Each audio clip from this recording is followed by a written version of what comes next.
So, Sharpie, you're one of Chicago's 50 most beautiful people.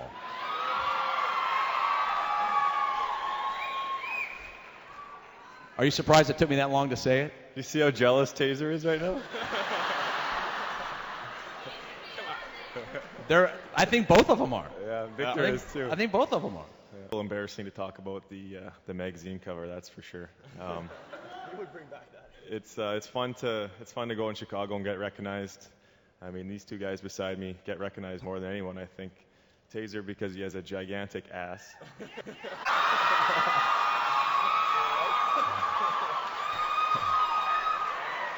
Stand up and show everyone that thing, will you?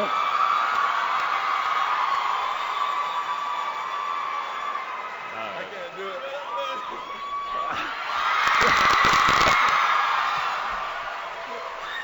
So, Thanks for that, if you don't know it's Taser walking down the street, you just got to look at that thing and you'll recognize it pretty sure.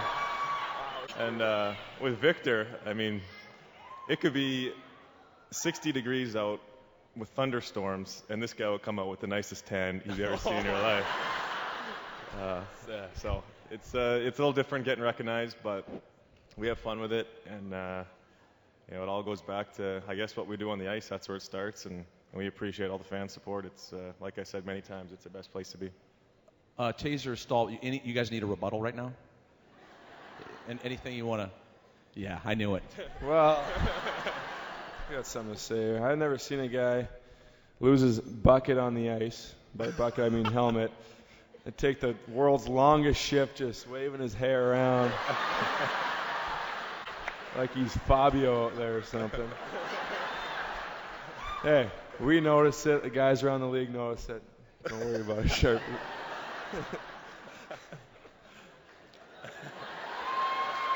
I'm done. Taser, you're the you're single, young guy, captain of the team. What is there anything negative? Is there anything that you have to do when you're out on the town, that sort of thing, because you know all eyes are on you? What do you have to do to prepare for that? I don't want to overstate it, but what's that like? Well, most of the time I'm too worried about Keener staying out of trouble to really worry about myself. So somehow I just kind of sneak through the cracks on that one. But it's not that bad. I guess you just got to be smart about it, with Facebook and all that stuff that's going on these days. But Little difficult at times, and it gets frustrating when you hear rumors and stories based on things that people might perceive you doing when you're not really doing them. But it all comes with the territory, and I think that Johnny said it best. You kind of put yourself in situations where you present the best image, and it's easy to look at someone and then make up a rumor, and the next thing you know, it's all over the internet or wherever. But I guess that'd be the one downside of getting recognized every once in a while. But it's I like it. I like having fun. So if you guys ever see me out, come up and shake my hand and say hello. All I know is I had at least 2 fights last year. I don't know how many of these guys had. you want to go right now or what? I had 0 fights but 34 goals, if anyone wants to know. All right.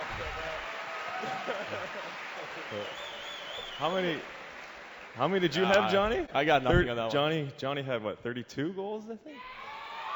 So, let me do the math a little bit. 34 minus 32. So I got 2 more goals than you did last year, Johnny.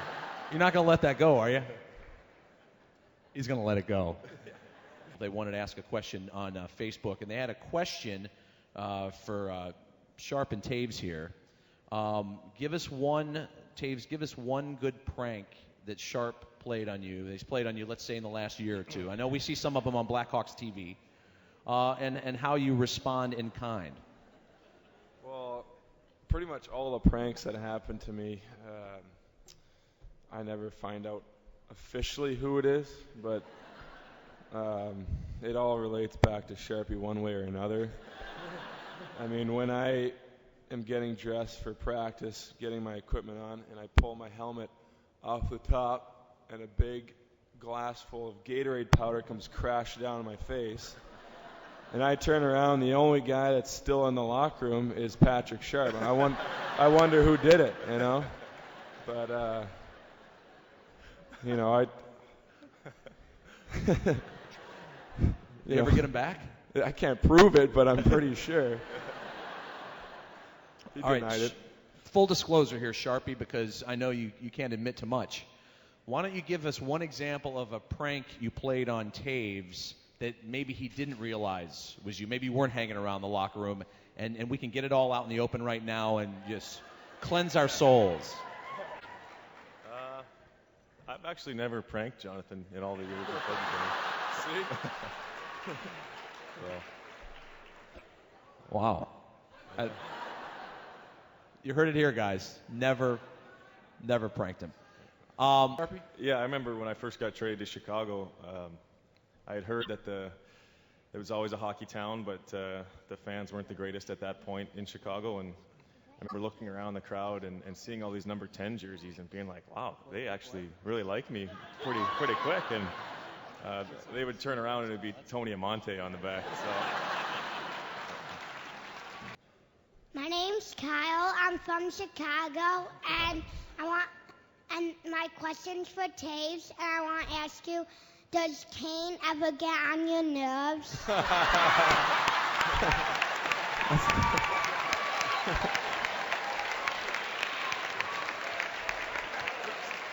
that's a great question and pretty much a no-brainer.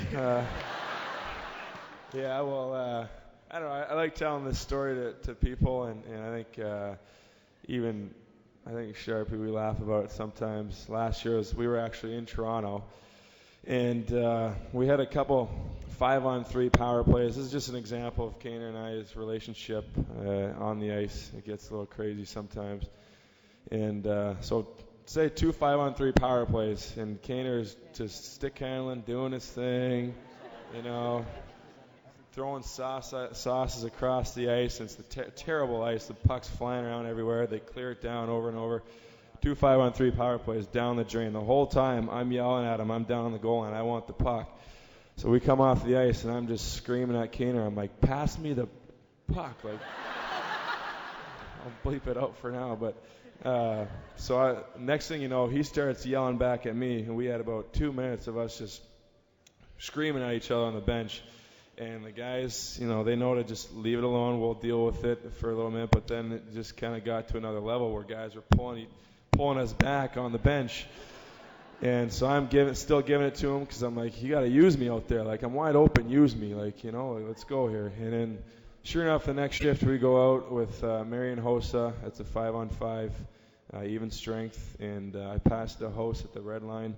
And Hoss gives it over to Kaner. And as soon as I get rid of the puck, I take a check and start skating as fast as I can for the net.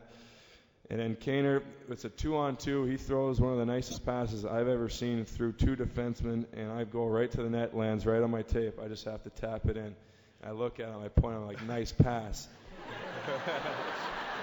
He looks at me so angry, not even happy that we just scored a goal. And starts swearing at me. He goes, screw you. Well, you know what he said over and over. He yelled at me. He didn't even celebrate the goal. It was the funniest thing ever. And the guys on the bench were laughing because they knew what happened. So, yeah, he definitely gets on my nerves a little bit.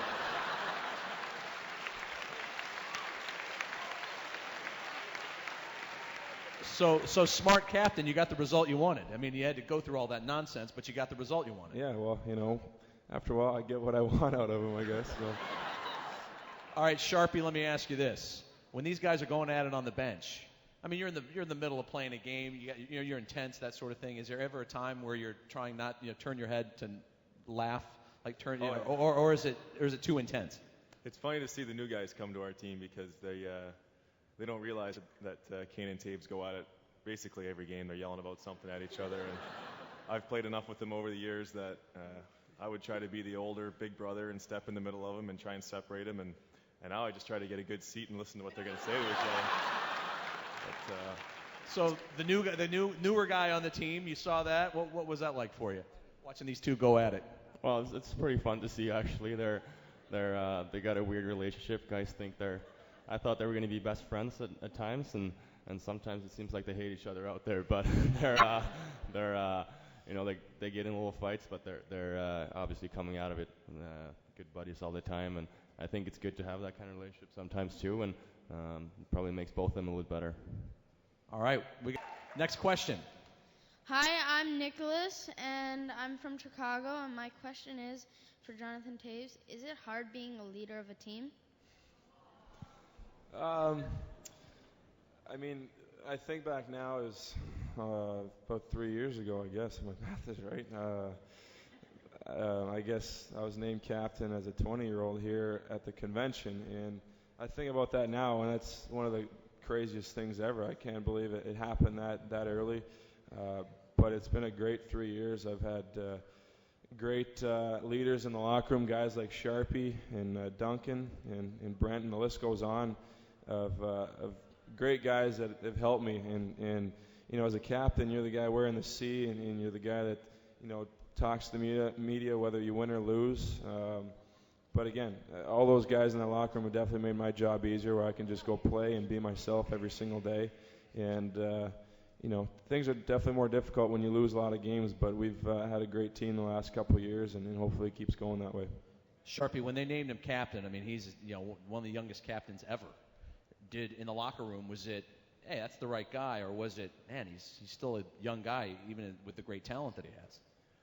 Well, whenever you name someone captain at that age, you better be a special person and a player, and I don't think that there's any really question marks in our locker room when they did that to Johnny. So when they were going to do it, it was just a matter of time. We figured might as well get it over with and name him right now, and it's been pretty fun to play with him since he started his career and kind of watch him and Kaner, I guess you could say, grow up. But Johnny's leadership skills have just gotten better and better every year. You know, he's one of those guys that works hard, and